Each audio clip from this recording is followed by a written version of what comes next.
პეიჯერების ოპერაცია. რამდენიმე ერთმანეთისგან დამოუკიდებელმა წყარომ 2024 წლის განმავლობაში გავრცელა ინფორმაცია, რომ ჰამასისა და ჰეზბოლას 3000-მდე წევრს ლიბანსა და სირიაში ერთდროულად აუფეთქდა ხელში პეიჯერი და რადიოსადგური. ეს მოწყობილობები აქტიურად გამოიყენებოდა ჰეზბოლას მებრძოლების მიერ, როგორც უსაფრთხო საკომუნიკაციო საშუალება. ისინი არ ენდებოდნენ სმარტფონებს. მათი ლოკაციის დადგენა და მოსმენა რომ შეუძლებელი ყოფილიყო. მხოლოდ პეიჯერით ეკონტაქტებოდნენ ერთმანეთს. მათ საგანგებოდ შეიძინეს აპოლოს პეიჯერები, რომლებსაც დიდი ბატარეა ჰქონდა, რის გამოც ის ხშირად ორივე ხელში ეჭირათ. აფეთქებების შემდეგ ჰეზბოლა აცხადებდა, რომ იყო ტექნიკური გაუმართავობა ან აკუმულატორის გადახურება. თუმცა მებრძოლების სიკვდილის ერთნაირმა დეტალებმა ეჭვი გააჩინა. აფეთქებები ხდებოდა კონკრეტული პირების ხელში, მოწყობილობები ერთსა და იმავე არხით იყო შეძენილი. როგორც დასავლური მედია წერდა, სხორპლი ძირითადად საშუალო და მაღალი რანგის ოპერატორები იყვნენ. სავარაუდოდ მოსადის სადაზვერვო სამსახურმა 17 სექტემბერს მოწყობილობების დისტანციურად ააფეთქა. ხოლო თავად პეიჯერები კი ტაივანურ კომპანიასთან ერთად ისრაელმა შეუკვეთა. ჰეზბოლამ ირიბად თანხა ისრაელის იმ მომცრო ზომის ბომბების შესყიდვისთვის გადაიხადა, რომლებიც რამდენიმე თვეში მათსავე წევრებს მოკლავდა ან დაჭრიდა. ეს ოპერაცია, როგორც შპიონაჟის ხელოვნების აქტი თანამედროვე ისტორიაში, სადაზვერვო სამსახურის მიერ მტრის რიგებში შეღწევის ერთ-ერთი ყველაზე წარმატებული და ნათელი მაგალითია.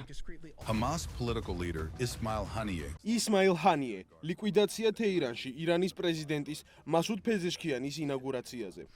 განსაკუთრებით შოკისმომგვრელი იყო 2024 წლის 31 ივლისის სპეცოპერაცია თეირანში, როდესაც ირანის გულში ყველაზე დაცულ შენობაში აფეთქების შედეგად მოკლეს ჰამასის პოლიტიკური ლიდერი ისმაილ ჰანიე.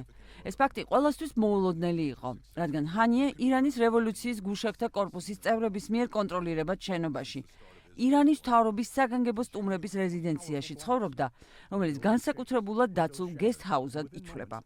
შენობას მუდმივად ამოწმებდნენ ირანელი უსაფრთხოების სპეციალისტები რევოლუციის გუშაგთა არმიიდან. მოსადი ისმაილ ჰანიეს 7 ოქტომბრის ბარბაროსული ტერაქტის შემდეგ განსაკუთრებით უთვალთვალებდა. ჰამასის ლიდერი ძირითადად კატარში ცხოვრობდა და თეირანში საზეიმო ცერემონიაზე შესაბამისი უსაფრთხოების გარანტიების გაცემის შემდეგ ჩავიდა.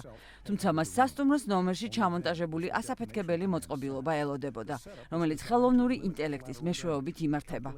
მანამდე კი, როგორც მედიაში ინფორმაცია გავრცელდა, ორი აგენტი, ვინც ისრაელის სპეცსამსახურებს ეხმარებოდა, ცოტა ხნით ადრე ქვეყნიდან გააპარეს.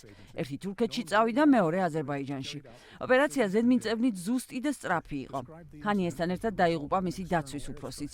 ჰამასის ლიდერის სიკვდილი განსაკუთრებით მტკივნეული იყო ორგანიზაციისთვის, რადგან სწორედ ისმაილ ჰანიე იყო ტერორისტული ორგანიზაციის საერთაშორისო მოლაპარაკებების მთავარი სახე და დიპლომატიური ფარი. ის იყო მთავარი ფინანსური მომმარაგებელიც. როგორც ანალიტიკოსები ამბობენ, ჰანიეს მკვლელობა მაჩვენა, რომ ისრაელისთვის სამხედრო ოპერაციის დროს გეოგრაფიული საზღვრები არ არსებობს. ეს ადასტურებს ისრაელის შესაძლებლობას დაარტყას თავის მტრებს მათთვის ყველაზე დაცულ თავშესაფარშიც კი, რაც კიდევ ერთხელ უსვამს ხაზს მისი სადაზვერვო სამსახურების უპირატესობაზე რეგიონში. მიუხედავად იმისა, რომ ისრაელს ჰანიეს მკვლელობა არასოდეს უღიარებია. ჰასან ნასრალა, ჰეზბოლას ლიდერი. 2024 წლის ბოლოს გავრცელდა ზუსტი ცნობები, რომ ისრაელის ავიაციამ ბეირუთის სამხრეთ გარეუბანში ზუსტი დარტყმით გაანადგურა მიწისქვეშა ბუნკერი, სადაც თანამებრძოლებთან ერთად იმყოფებოდა ჰეზბოლას ლიდერი ჰასან ნასრალა. მიუხედავად იმისა, რომ ნასრალა განსაკუთრებულად იმალებოდა და ბუნკერიდან თითქმის არ ამოდიოდა, რამდენიმე საჯარო მიმართვის გარდა, მას ყველაზე გასაიდუმლოებულმა თავშესაფარმაც კი ვერ უშველა. მისი გადაადგილების შესახებ მხოლოდ რამდენიმე ადამიანმა იცოდა. როგორ მოახერხა დაზვერვამ იმ ადგილის აღმოჩენა, რომელიც რუკაზეც კი არ იყო და როგორ დაადგინა, რომ სწორედ იმ დროს იმართებოდა ჰეზბოლას ლიდერების შეხვედრა. დეტალები ამ დრომდე უცნობია. ნასრალა ააფეთქეს ბუნკერში, რომელიც 6-სართულიანი კორპუსის ქვეშ იყო და ამისთვის გამოიყენეს ბუნკერ ბუსტერის ბომბები. ნასრალას სიკვდილს პოლიტიკურის გარდა მნიშვნელოვანი ფსიქოლოგიური ეფექტი ჰქონდა. ის 30 წელზე მეტი ხელმძღვანელობდა ჰეზბოლას და ითვლებოდა ირანის მთავარ მოკავშირედ ლიბანში. ის იყო ფიგურა, რომელიც აკონტროლებდა როგორც სამხედრო, ისე პოლიტიკურ ფრთას, თუმცა ისრაელის სპეცსამსახურების წინაშე მისი გავლენა და შესაძლებლობებიც არაეფექტური აღმოჩნდა.